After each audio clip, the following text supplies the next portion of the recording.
Me llamo Clara. Y sí, es verdad lo que dicen.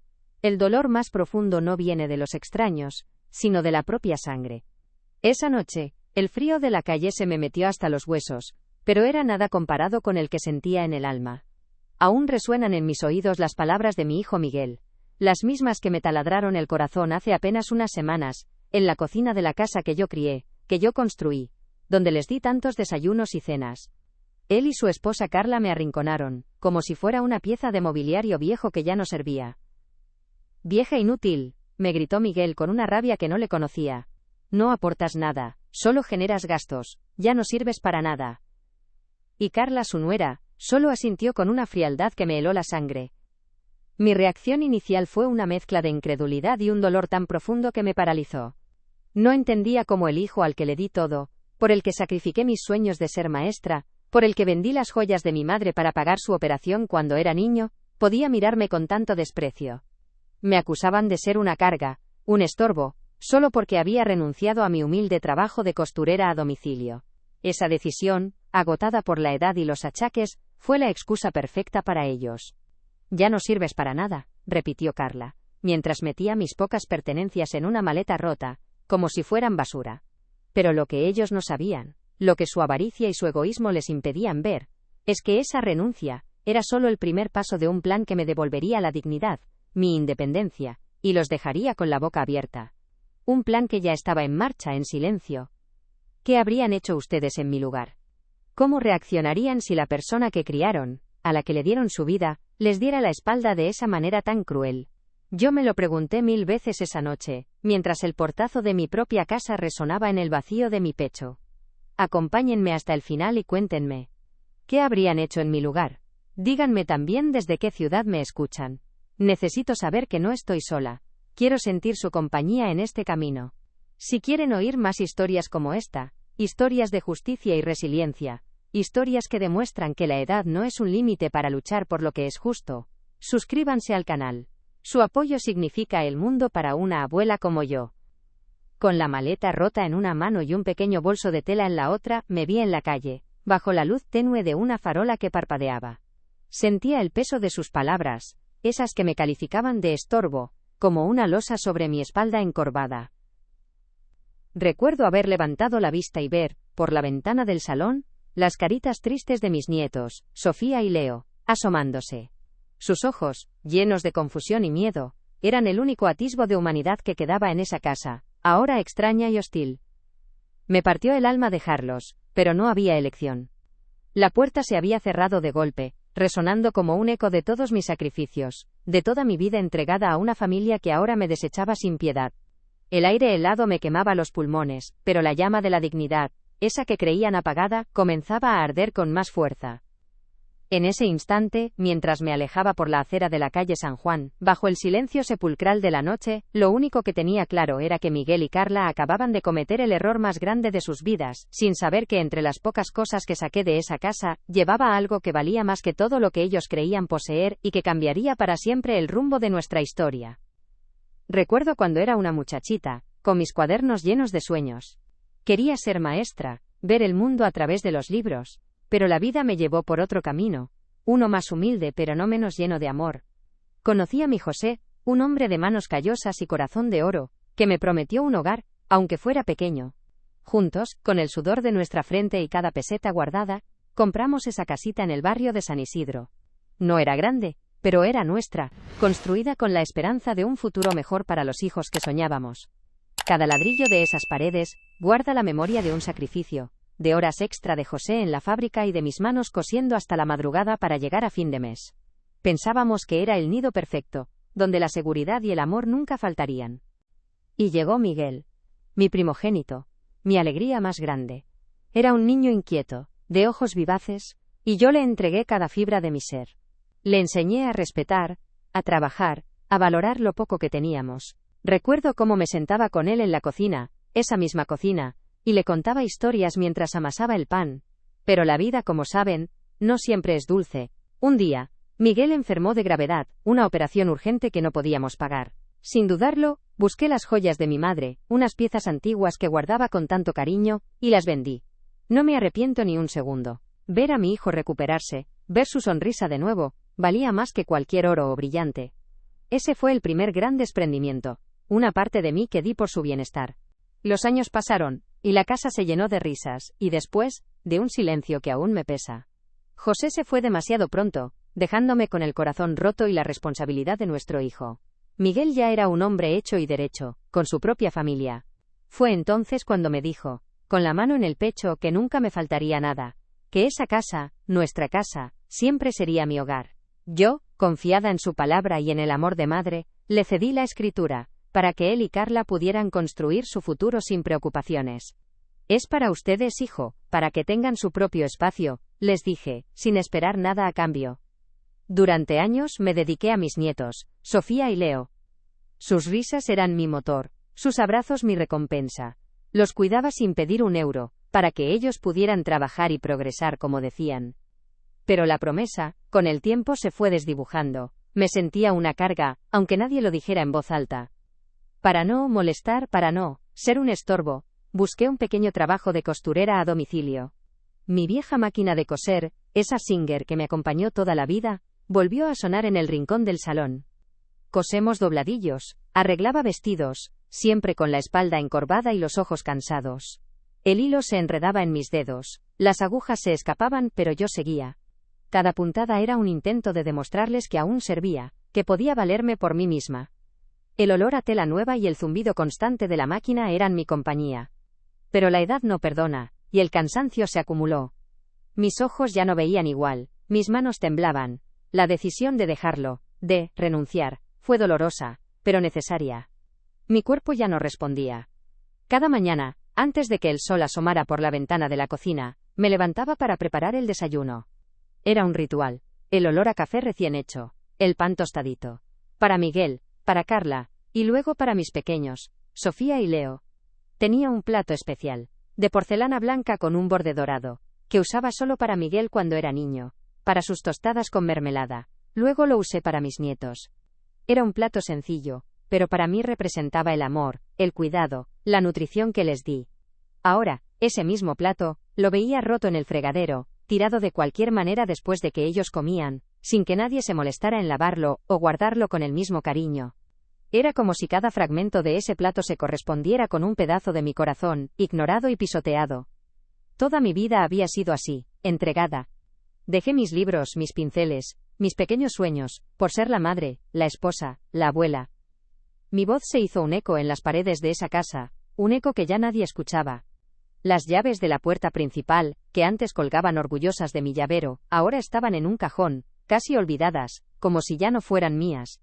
¿Cuándo había dejado de ser la dueña de mi propio destino? ¿Cuándo esas paredes, que yo ayudé a levantar, se convirtieron en mi prisión?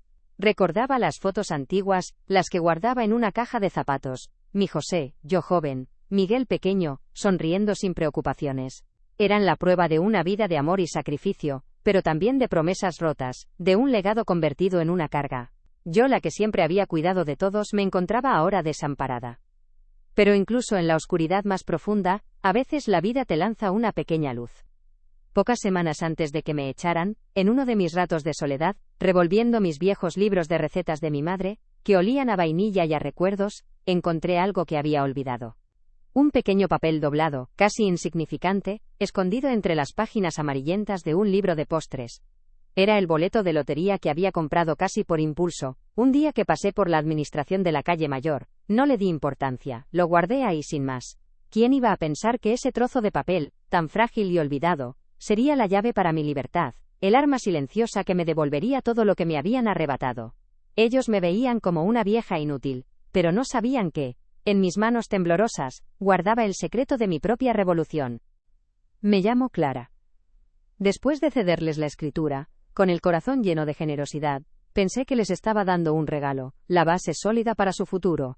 Pero, poco a poco, esa casa que José y yo levantamos con tanto esfuerzo, cada ladrillo puesto con la esperanza de una vida mejor, comenzó a sentirse ajena. Ya no era mi hogar, sino un espacio donde mi presencia parecía encogerse. Miguel, antes tan atento, empezó a mirar hacia otro lado cuando Carla, mi nuera, soltaba sus comentarios sutiles, esas pequeñas pullas que se clavaban hondo en el alma. Ella, con su sonrisa educada pero fría, se encargaba de recordarme, sin palabras directas, que mis días de dueña de ese espacio habían terminado. Era como si el aire dentro de esas paredes se hiciera más denso y pesado, envolviéndome solo a mí en una soledad creciente.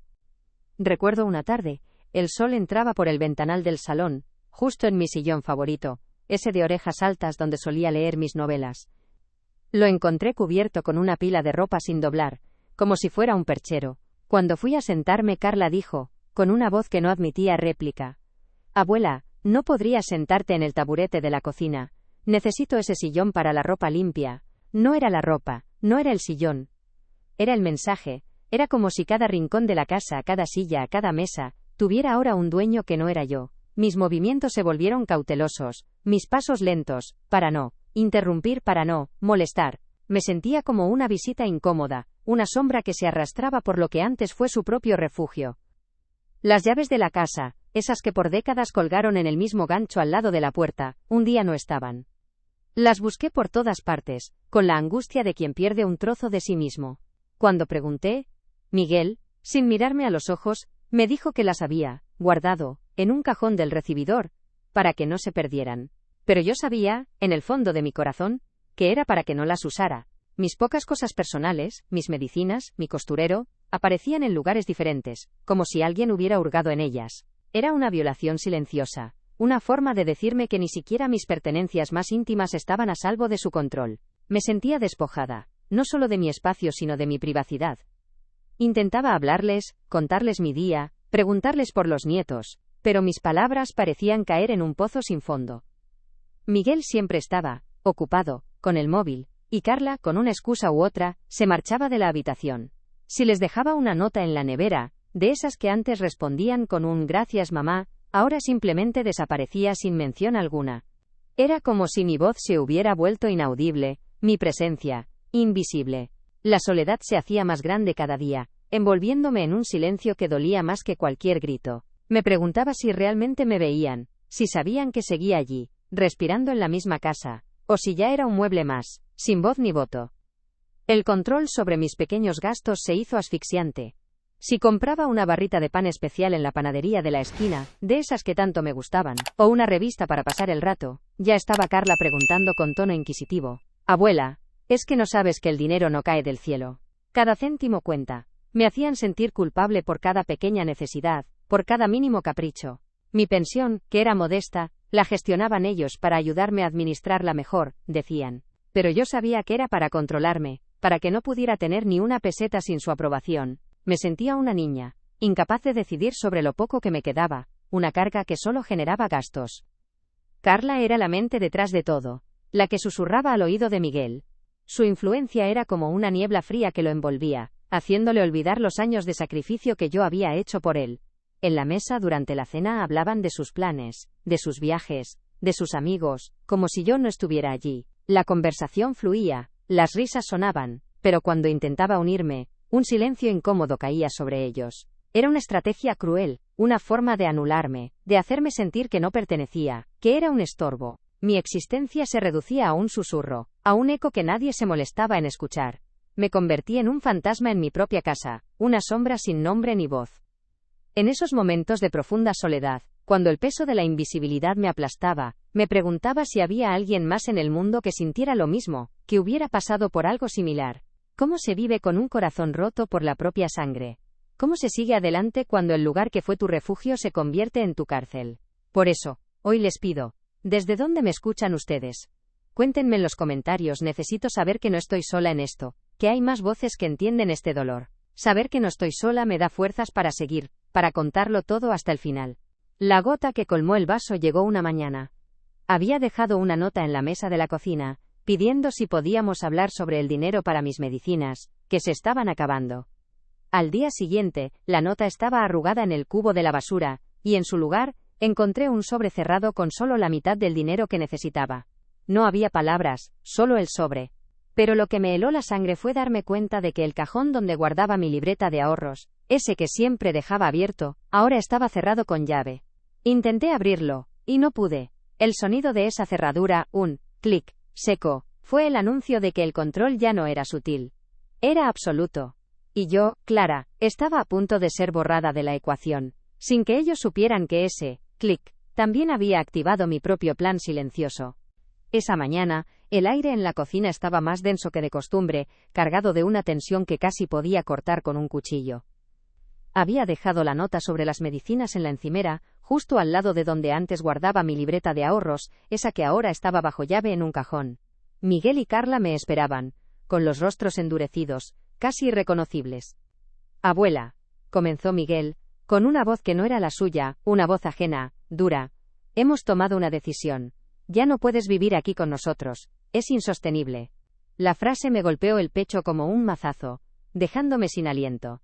No había súplica en sus ojos, solo una frialdad calculada, la misma que había visto en Carla durante meses, esa que te cala hasta los huesos. «No aportas nada», añadió ella, sin siquiera dignarse a mirarme, mientras recogía los platos del desayuno con un estruendo innecesario, como si quisiera que cada ruido resonara en mi alma. «Solo eres un gasto. Es hora de que busques tu propio camino, Clara». Mi corazón se encogió, un dolor punzante que me subía por la garganta, una humillación que se sentía física, palpable. No tuve tiempo de reaccionar. Las palabras apenas habían salido de sus bocas cuando Carla se dirigió a mi habitación, esa que había sido mía toda la vida. Regresó con mi maleta rota, la misma que había usado para llevar mis pocas cosas al salir de la casa semanas atrás. Pero esta vez, no era yo quien la empacaba. La abrió sobre la cama, sin cuidado, y empezó a arrojar mis prendas una a una, como si fueran trapos viejos, sin doblar, sin respeto. Mis 2 o 3 vestidos de siempre, la vieja bata de José, mis pocas fotos de juventud. Todo mezclado, revuelto, sin ningún orden. Miguel se quedó en el marco de la puerta, con los brazos cruzados, observando en silencio, sin una sola expresión de arrepentimiento. Era un acto de despojo, no solo de mis cosas, sino de mi identidad, de mi historia. Sentí un nudo en el estómago, un vacío que crecía a cada prenda que caía dentro de esa maleta. Era el colmo. Esa misma mañana, antes de que me dijeran nada, había encontrado mi plato de porcelana, el que les preparaba el desayuno a mis nietos, roto en el fregadero.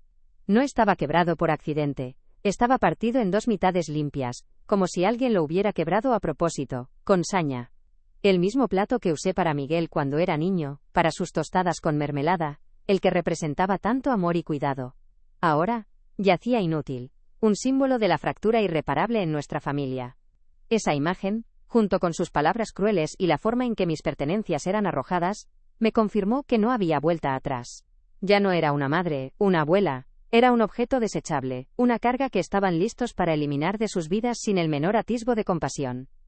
Un empujón. No fue fuerte, pero fue un empujón. Sentí la mano de Miguel en mi espalda, guiándome hacia la puerta. «Es mejor así, mamá. Ya no puedes estar aquí». El frío de la calle, ese mismo frío que me había calado los huesos semanas atrás, volvió a golpearme con toda su fuerza. Mis manos temblaban al sujetar la maleta rota, esa que ya conocía tan bien. La puerta se cerró a mi espalda con un portazo seco, final, que resonó en el silencio de la calle. Era mediodía, el sol brillaba, pero yo sentía que el mundo se había oscurecido de repente.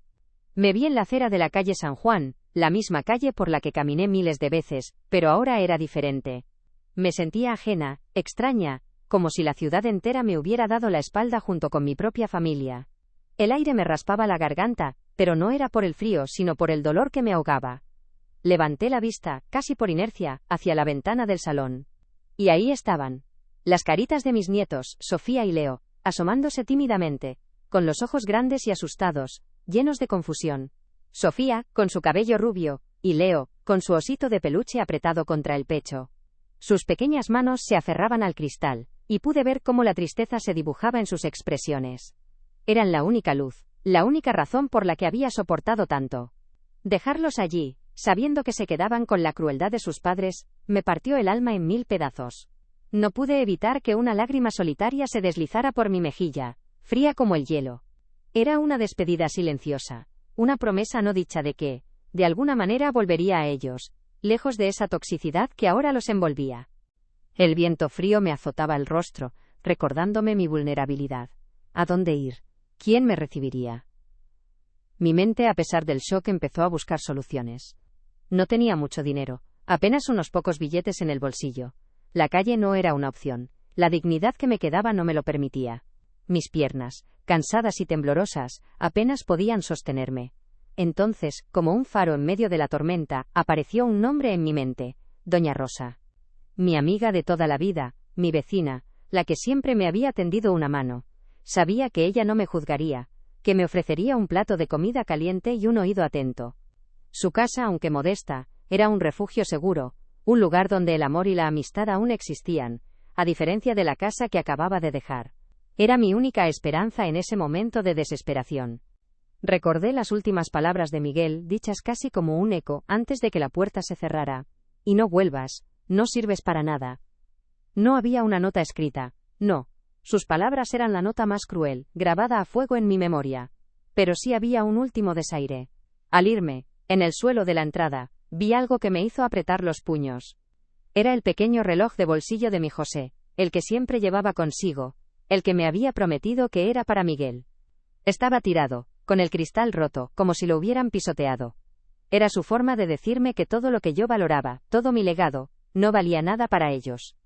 Era la prueba tangible de su desprecio, de que habían roto no solo mi corazón sino también el último vestigio de mi pasado feliz, y de la promesa de mi difunto esposo.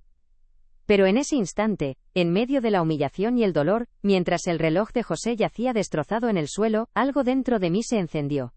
No era rabia ciega sino una determinación fría y silenciosa. Ellos creían que me habían despojado de todo, que me habían dejado sin nada, una vieja inútil en la calle. No sabían que, en lo más profundo de mi viejo bolso de tela, en ese rincón donde guardaba mis recuerdos más preciados, yacía el boleto de lotería. Ese trozo de papel olvidado y trivial hasta hace poco, ahora ardía con la promesa de una justicia inesperada. La llave de mi propia libertad, como la había llamado. Y esa tarde lo sabía, esa misma tarde, empezaría a usarla. No me quedaría pasiva. Mi plan silencioso, el que ellos habían activado sin saberlo, se pondría en marcha. El portazo de mi propia casa aún resonaba en mis oídos, frío y cortante como una cuchillada, cuando mis pasos temblorosos me llevaron hasta la puerta de Doña Rosa. Ella, mi vecina de toda la vida, mi confidente, me abrió con una mirada de honda preocupación, que no necesitaba palabras. Una mirada que comprendía sin preguntar. Su abrazo, tan cálido y genuino, fue el primer consuelo real que sentí en semanas, un bálsamo para el alma que me ardía. Entré en su modesta casa, que olía a café recién hecho, y a ese jabón de ropa tan suyo, un aroma a hogar que me envolvió. Por un momento, solo por un instante, me sentí a salvo. Me ofreció una taza de té de manzanilla, y mientras mis manos temblaban al sostenerla, el vapor cálido me recordaba que, a pesar de todo, aún quedaba bondad en el mundo. La maleta rota, esa que cargaba mis pocas pertenencias, y el peso insoportable de su desprecio, la dejé caer junto a la puerta, sintiendo cómo el cansancio me invadía hasta los huesos, pero también, por primera vez en mucho tiempo, una extraña y frágil calma. Doña Rosa, con su voz suave y los ojos llenos de una tristeza compartida, me sentó en el sofá viejo, ese que ha visto tantas confidencias a lo largo de los años. No me atosigó con preguntas, solo me dejó llorar, y sus silencios eran más reconfortantes que 1000 palabras. Me ofreció un plato de sopa caliente, de esas que curan el alma, y mientras yo intentaba tragar bocado a bocado, mi mente, aún aturdida por la humillación, empezó a buscar un asidero, algo a lo que aferrarme. Fue entonces, en medio de esa quietud, que un recuerdo fugaz, casi un susurro, apareció en mi cabeza. Una imagen borrosa de un papel doblado, de un viejo libro de cocina. No le di importancia al principio, era solo un atisbo de algo olvidado, pero la imagen se hizo más nítida, más insistente, como si me llamara desde el fondo de mi memoria. Tras la sopa, Doña Rosa me sugirió que intentara descansar. Me acompañó a la pequeña habitación de invitados, un espacio sencillo pero lleno de cariño. Deshice mi maleta con movimientos lentos, casi mecánicos, sacando mi bata de José y mis pocos vestidos. Al ver mi viejo bolso de tela, ese que siempre llevo conmigo y donde guardo mis tesoros más humildes, sentí un impulso. Metí la mano y toqué el lomo de mi viejo libro de recetas de mi madre, el que olía a vainilla y a recuerdos de infancia. Lo saqué con cuidado. Entre sus páginas amarillentas, justo donde guardaba la receta de las galletas de Navidad, mis dedos tropezaron con un pequeño papel doblado, casi insignificante. Era justo como lo recordaba, un trozo de papel que había permanecido olvidado, ajeno a todo el drama que se vivía a mi alrededor. Mis manos temblaron al desdoblarlo, y mis ojos, ya cansados por las lágrimas y la edad, se posaron en los números. Uno por uno, los fui leyendo, sin terminar de creer lo que veían. Los símbolos de la lotería, el nombre del sorteo, y luego, la cifra. 9 millones. 9 millones de euros. El aire se me cortó. No era una broma, no podía serlo. El papel, tan frágil, parecía arder en mis manos. Era el billete que había comprado hacía semanas, casi por impulso, en la administración de lotería de la calle Mayor, un día que pasé por allí, y algo me impulsó a comprarlo. Lo había guardado sin más, sin pensar en él, sin darle la menor importancia. ¿Cómo podía ser? ¿Era posible? La incredulidad se mezcló con una punzada de esperanza tan intensa que me mareó. Había estado cargando mi salvación todo este tiempo. Con el corazón latiéndome a 1000 por hora, salí de la habitación y busqué a doña Rosa. Ella estaba en la cocina recogiendo. «Rosa, mira esto», le dije con la voz apenas audible, extendiéndole el billete. Ella lo tomó con sus manos arrugadas, lo miró de cerca, y sus ojos se abrieron como platos. «Clara, ¿pero qué? ¿Qué es esto?», exclamó, con una mezcla de asombro y alegría que me contagió. Lo revisó una y otra vez, buscando alguna trampa, alguna señal de error. «Es real, Clara». «Es el gordo», gritó, y me abrazó con una fuerza que no le conocía. Las lágrimas, esta vez, no eran de dolor, sino de una liberación que aún no terminaba de entender. Era la primera vez que compartía el peso de ese secreto, y la confirmación en sus ojos me dio una certeza que necesitaba desesperadamente. En ese momento de euforia, doña Rosa me preguntó por qué no lo había dicho antes, por qué no lo había usado para evitar todo esto. Le expliqué que lo había olvidado por completo, que lo guardé tan rápido que ni lo pensé. Pero la verdad más profunda, la que apenas me atrevía a reconocer, era otra. Una parte de mí, la parte que había soportado años de humillación silenciosa, la que había visto cómo Miguel y Carla me despojaban de mi dignidad, sabía que este secreto era mi última línea de defensa. Era mi escudo. Si ellos hubieran sabido de esto, habrían intentado arrebatármelo, habrían vuelto a aprovecharse de mí. No. Este dinero era mío, mi oportunidad de recuperar mi vida, de proteger lo que quedaba de mi alma, y de alguna forma, de mis nietos, lejos de su avaricia. Era una promesa silenciosa a mí misma. Doña Rosa, con la sabiduría que le dan los años y la vida, me miró con seriedad. «Clara, esto es muy grande, necesitas ayuda profesional. No puedes ir sola al banco con esto». Y me habló de la licenciada Valeria Guzmán, una abogada joven pero muy reputada, especialista en derecho civil y familiar. «Es de confianza, Clara. Mi sobrina trabajó con ella y dice que es muy recta y discreta. Ella sabrá cómo ayudarte a cobrar esto sin que nadie se entere antes de tiempo. Y sobre todo, cómo protegerte». La idea de un abogado me asustaba un poco, nunca había necesitado uno. Pero la voz de doña Rosa me dio la confianza necesaria. Era un paso práctico, un puente entre mi dolor y la posibilidad de un futuro. La emoción del descubrimiento se transformaba en la fría determinación de un plan. Al día siguiente, con la ayuda de doña Rosa, concertamos una cita con la licenciada Guzmán. La oficina era moderna, pero su trato fue cercano y humano. Le conté mi historia, con la voz entrecortada al principio, pero con cada palabra sentía como una carga se iba desprendiendo de mis hombros. Ella me escuchó con atención, sin interrumpir, y sus ojos transmitían una empatía profesional. Cuando le mostré el billete, su expresión de sorpresa fue evidente, pero rápidamente la sustituyó por una calma tranquilizadora. «Doña Clara», dijo con voz firme pero amable, «esto es una fortuna, pero lo más importante es que es suya, y vamos a asegurarnos de que así sea. El proceso de cobro es sencillo, pero requiere discreción y algunos trámites bancarios y de identificación, PROYA». La licenciada Guzmán me explicó los pasos. Primero, la verificación oficial del billete en la Administración de Loterías. Luego el depósito en un banco, pero no en cualquiera. Buscaremos una entidad que le ofrezca la máxima privacidad y seguridad. Abriremos cuentas a su nombre, protegidas, para que nadie pueda acceder a su dinero. La oficina de la licenciada Guzmán, en el centro, era de esas modernas que imponen, pero ella, con su mirada serena y una voz que transmitía una calma inesperada, me hizo sentir cómoda al instante. Le conté mi historia, esa que llevaba clavada en el alma, y ella escuchó cada palabra con una atención que me hizo sentir que, por fin, alguien me tomaba en serio. Cuando saqué el boleto de lotería, mis manos temblaban, pero supo manejar mi nerviosismo. «Doña Clara», me dijo con una firmeza que me tranquilizó, «esto es un cambio de vida, y vamos a hacerlo bien, con discreción y seguridad». Me explicó el proceso de verificación oficial, el cobro del premio, y lo más importante, cómo proteger ese dinero de cualquier intento de mis hijos de quitármelo. Sentí un alivio inmenso al saber que no estaba sola en esto, que había una mente lúcida guiándome. Al día siguiente, fuimos a la Administración de Loterías de la calle Mayor, donde había comprado el billete. El corazón me latía con fuerza, como un tambor desbocado. Había una cola larguísima, como siempre, y el tiempo parecía estirarse. Miraba a la gente a mi alrededor, tan ajena a la fortuna que yo llevaba en mi viejo bolso de tela.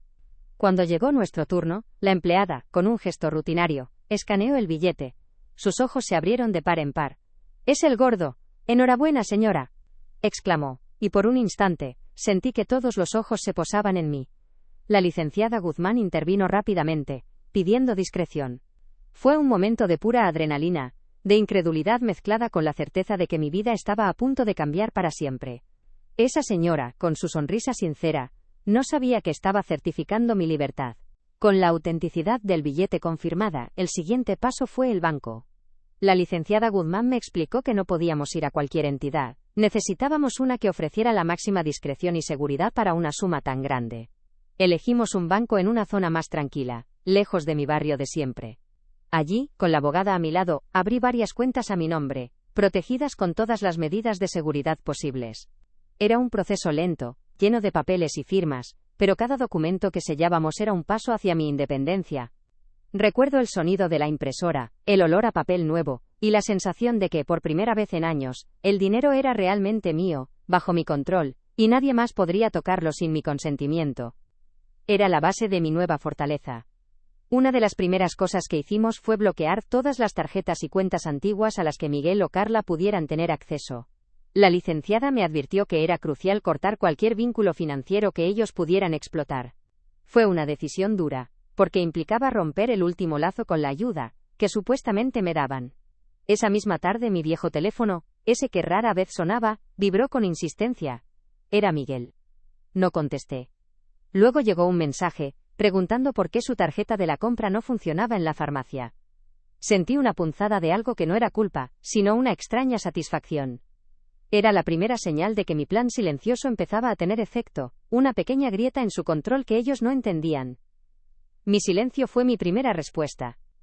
Con la seguridad financiera en marcha, la siguiente tarea era encontrar un lugar donde vivir. Visité varios apartamentos modestos pero luminosos y acogedores. No quería lujos, solo un espacio propio, donde pudiera colgar mis pocas fotos de José y mis nietos, donde el aire no se sintiera pesado por la ingratitud.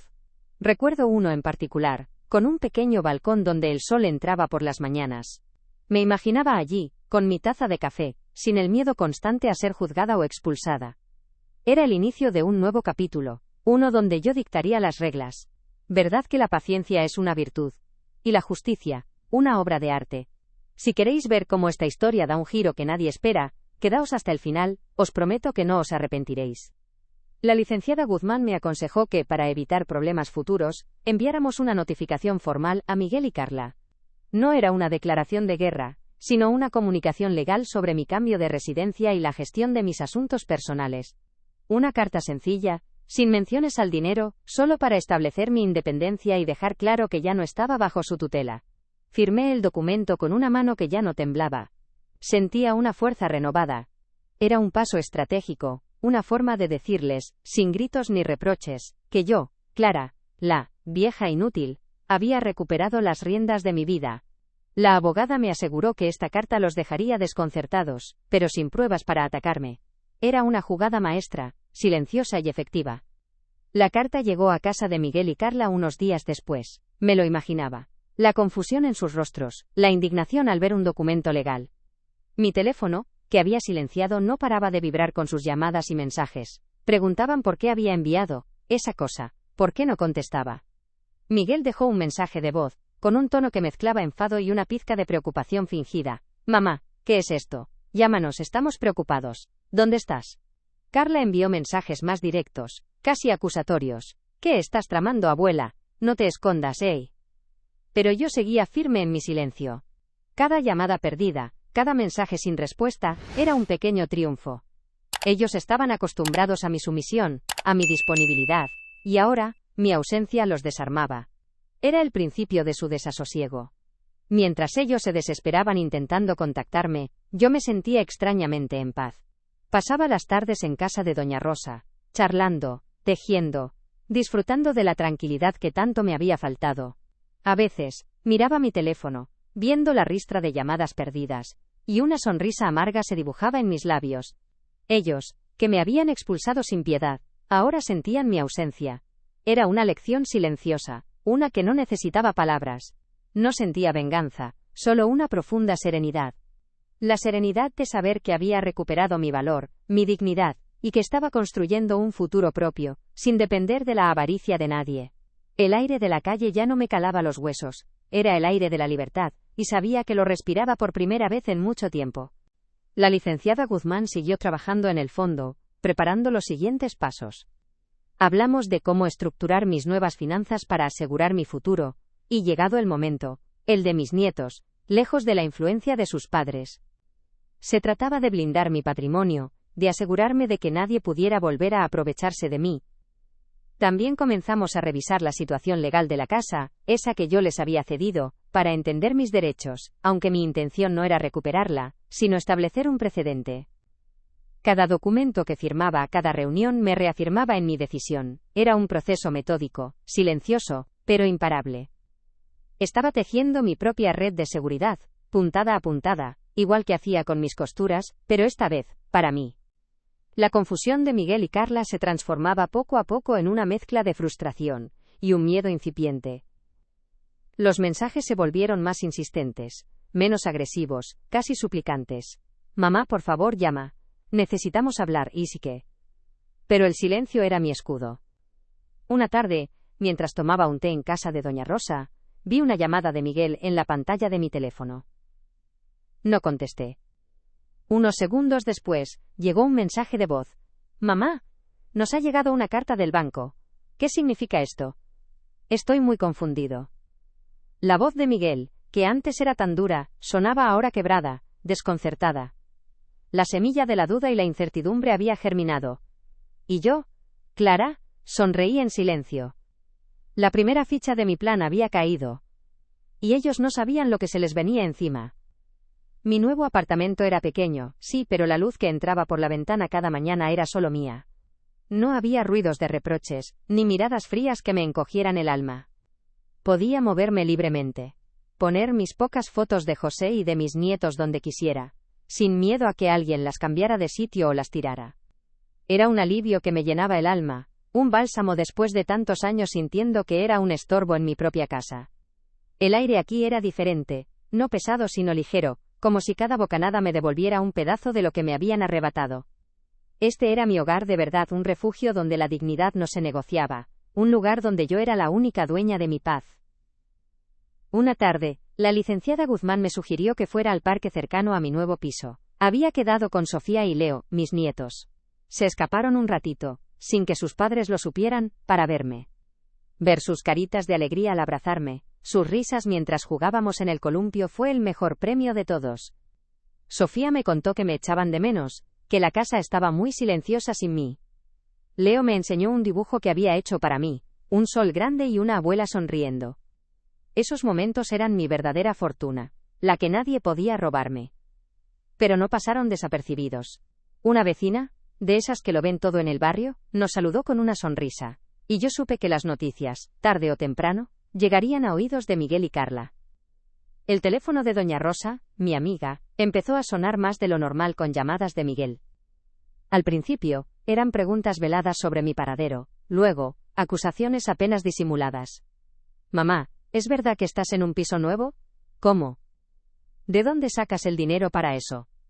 Los rumores volaban en el barrio, y la noticia de que yo no estaba en la calle sino en un lugar digno, los desconcertaba. La voz de Miguel sonaba cada vez más tensa, y la de Carla, más aguda, como un cuchillo afilado. ¿Qué has hecho, abuela? Esto no tiene sentido. Me decía en mensajes que doña Rosa me leía en voz alta. Su control se les estaba escapando, y eso los ponía furiosos. No entendían que mi silencio era mi mayor arma, la que los desarmaba. La verdadera estocada, la que los dejó sin aliento, llegó con la compra de una pequeña propiedad. No una mansión, no, algo sencillo, un pequeño local comercial en otra zona de la ciudad, que decidí invertir para asegurar mi futuro y ayudar a una familia joven a montar su negocio. La licenciada Guzmán se encargó de todos los trámites, todo legal, todo transparente como ella decía. La noticia de mi nueva inversión, aunque discreta, se filtró. Miguel y Carla lo supieron por un conocido del registro de la propiedad, alguien que los llamó para darles la enhorabuena por la suerte de su madre. La llamada de Miguel esa noche fue diferente. Su voz no era de enfado, sino de incredulidad, y un miedo que nunca le había oído. Mamá, ¿qué es esto de un local a tu nombre? Es imposible. ¿De dónde? No tardaron en aparecer. Una mañana, mientras estaba en casa de doña Rosa, Miguel y Carla se presentaron en la puerta, con los rostros pálidos, casi deformados por la sorpresa y la rabia contenida. Mamá, ¿cómo pudiste hacernos esto?, gritó Miguel, con una voz que era más un lamento que un reproche, casi un quejido. Carla, más fría y calculadora, me miró con los ojos entrecerrados, sin disimular su desprecio. Sabías lo de la lotería, ¿verdad? Y no nos dijiste nada. Nos has engañado de la peor forma. No hubo lágrimas, no hubo gritos histéricos, solo la desolación de quienes se dan cuenta de que han perdido una fortuna, no solo monetaria sino moral y familiar. Su avaricia les había cegado hasta el punto de expulsar a quien era su verdadera fuente de riqueza, sin saberlo. Los miré, a mi hijo y a mi nuera, y no sentí rabia, ni siquiera el deseo de verlos sufrir. Sentí una quietud profunda, una paz que nunca creí posible. No era venganza lo que buscaba, sino justicia, y la había encontrado. Mis ojos, que tantas lágrimas habían derramado por ellos, ahora los veían con una claridad que antes no tenía. Ustedes me echaron, Miguel. Me dijeron inútil, una carga. Y lo hice en silencio, como siempre he hecho las cosas importantes en mi vida. Sus rostros se descompusieron, la sorpresa se convirtió en un arrepentimiento tardío. Se dieron cuenta de que no había vuelta atrás, de que la vieja inútil, que habían despreciado ahora tenía las riendas de su propia vida, y que su avaricia les había costado más de lo que jamás podrían imaginar. Mi dignidad, esa que creyeron pisotear, estaba intacta, más fuerte que nunca. Y ahora, que ustedes saben mi historia completa, que han caminado conmigo por este sendero de dolor y de inesperada justicia, me gustaría preguntarles, con el corazón en la mano, desde lo más profundo de mi experiencia, si hubieran estado en mi lugar, con el alma rota por la traición de su propia sangre, por esa humillación tan profunda, ¿qué habrían hecho? ¿Habrían perdonado y olvidado todo lo vivido, toda la humillación, o habrían actuado en silencio, buscando la justicia para recuperar su dignidad y su paz, sin buscar venganza, solo equilibrio? Cuéntenme en los comentarios, necesito saber su opinión sincera. Sus palabras son muy importantes para esta abuela que ha vivido tanto, y que busca comprender el corazón humano. Ellos se fueron de mi puerta, con la cola entre las patas como se dice en mi pueblo sin decir una palabra más. El silencio que dejaron a su paso fue diferente. No era el silencio de la soledad que me ahogaba, sino el de la victoria, de la libertad recién encontrada. Y mientras ellos se quedaban en la casa que yo les di, ahora vacía de mi amor incondicional, yo me preparaba para el siguiente capítulo de mi vida, uno donde mi paz y mi independencia eran el tesoro más grande. Y sabía que, de alguna forma, mis queridos nietos también encontrarían su propio camino hacia esa paz, lejos de la sombra de la avaricia que los rodeaba, y que mi amor, aunque distante, los alcanzaría. Cada mañana, al abrir los ojos en mi nuevo piso, siento una ligereza que no conocía. El sol entra por el balcón, cálido y sin reproches, iluminando el rincón donde ahora tengo mi pequeña mesa. Ya no tengo que levantarme en puntillas para no molestar a nadie. Mi cafetera, pequeña pero mía, zumba con libertad, y el aroma a café recién hecho es solo para mí. Mis cuentas, gracias a la licenciada Guzmán, están en orden, blindadas, y cada movimiento es mío. Ya no hay preguntas inquisitivas sobre cada peseta. Compro el pan que me apetece, la revista que me gusta, sin sentirme culpable. Es una rutina sencilla, sí, pero tejida con hilos de paz y una dignidad que creí perdida. Organizo mis libros, mis hilos de coser, mis recuerdos, en los estantes que son solo míos. Cada objeto en su lugar, elegido por mí, es un pequeño acto de autonomía. Con Miguel y Carla, el contacto es casi inexistente, y así debe ser. La licenciada Guzmán me ayudó a establecer límites claros, un muro invisible pero firme que protege mi espacio y mi paz. Las llamadas son filtradas, los mensajes, respondidos solo si son estrictamente necesarios, y siempre por la abogada. Ya no hay más excusas ni reproches. Pero mis nietos, Sofía y Leo, ellos son mi sol. Los veo en el parque, a veces en mi nuevo piso, cuando Miguel y Carla están ocupados en sus cosas. Les preparo sus galletas favoritas, les leo cuentos en voz baja, y siento sus pequeños brazos rodeándome en abrazos que curan el alma. En estos encuentros, lejos de la toxicidad de sus padres, les doy el amor que se merecen, sin condiciones, sin juicios. Les enseño que el cariño no se mide por lo material, sino por la presencia y el respeto. Mi puerta ahora solo se abre para el amor sincero. Este camino, aunque doloroso al principio, me ha enseñado que la verdadera riqueza no se mide en monedas, sino en la paz del alma y en la capacidad de ser dueña de una misma. No busqué venganza jamás. Solo quería justicia, recuperar lo que me habían arrebatado. Mi dignidad, mi voz, mi lugar en el mundo. Y aquí estoy, en mi pequeño refugio, rodeada de la tranquilidad que tanto anhelaba. Si esta historia les ha tocado el corazón, si les ha inspirado a luchar por su propia dignidad, o a poner límites a quienes les hieren, suscríbanse al canal. Me encantaría que formaran parte de esta comunidad de fortaleza y resiliencia, para que sigamos compartiendo estas lecciones de vida. Y no se pierdan nuestro próximo video, donde les contaré cómo una abuela descubrió un secreto familiar oculto, aún más sorprendente que el mío. A veces, al anochecer, me siento en mi sillón, el que elegí yo, y miro las fotos de José y mis nietos, ahora bien colocadas en la estantería, sin miedo a que nadie las mueva o las tire. Pongo la mesa para mi cena, un plato sencillo de porcelana blanca, esta vez intacto, sin mermelada ni reproches. El silencio de mi hogar me envuelve, no es un silencio solitario, sino uno lleno de significado, de mi propia historia reescrita con cada paso firme que he dado.